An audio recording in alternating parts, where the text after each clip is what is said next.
بسم الله الرحمن الرحيم. أولا السلام الله عليكم ورحمة الله تعالى وبركاته. هالكان نغدا وانا اسامة بنينجا اوفيشال جانل. بليز سبسكرايب صار لايك شير كومنت اكيلوين ادان نغو عصبتا نسودو او كسودوينينا ادان كوغو عصبنا نسودوي دق maanta shaqada laga fadhiisiyay shaqaalayaashii ugu casirsanaa geeska Afrika magacyadooda lagu qaado Fuad Mukhtar Xasan Fuad Bashir oo shaqada laga fadhiisiyay iyo maxaa la dhahaa علي إبراهيم علي جرماني شقة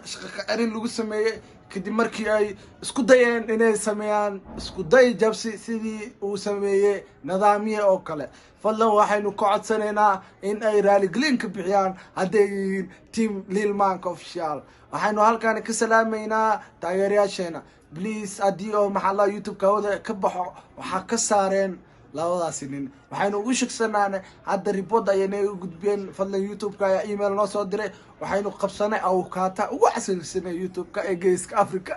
please fadlan subscribe noo saar halkaad naga daawanaysaa waa Binindo official channel marka labaad mar saddexaad waxaynu ku sheegaynaa inaad subscribe saarto anigu waa Zikri Ibrahim Ali Zahnuuni wax kale shaqaalaha ugu casirsanay hadda YouTube-ka soo biraay